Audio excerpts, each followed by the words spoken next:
Hello दोस्त, नमस्ते, प्रणाम। मैं हूँ आपकी वंदना और मैं हूँ अनपा दुबे। मैं हूँ ललिता तिवारी। मैं हूँ अर्चना तिवारी। स्वागत करती हूँ दीदी के चैनल पे, भौजी के चैनल पे। और एक चैनल में हम लोग एक बहुत ही प्यारा विवाह की सुनाने जा रहे हैं। कैसा लगा कमेंट में जरूर उठान है। कैसा लगा आप बताइए। अपने नी बेटी के घी दूध पाले, अरे राखे नयनवा के बिचरे ललनवा, अरे राखे नयनवा के बिचरे ललनवा।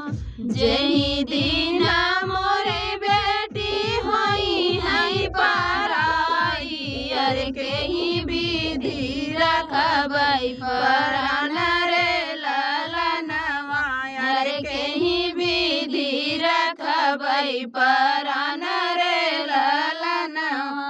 मचियाई बैठी है मामी सुहागिनी, अरे सुना बेटी अरज हमारा रे ललनवा, अरे सुना बेटी अरज हमारा रे ललनवा। भेज देबै मोरी बेटी नौआ से बरिया, अरे भेज देबै भैया तोहार रे ललनवा, अरे भेज देबै भैया तोहार रे ललनवा।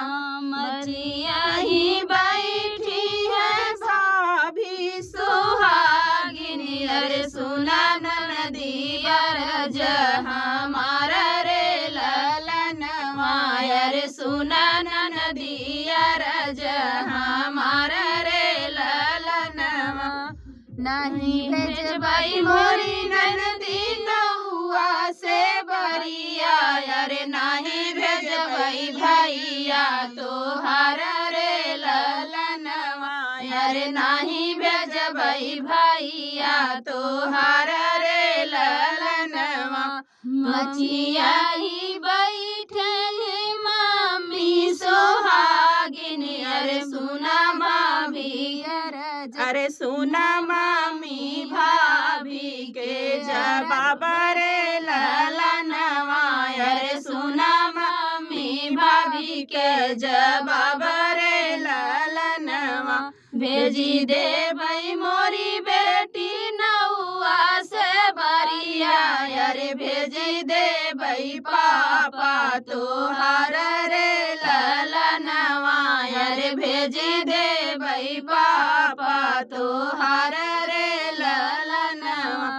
ऐसन भाभी के सुध जीनी की हूँ, अरे भैया के दिहु बिसराई रे ललनवा, अरे भैया के दिहु बिसराई रे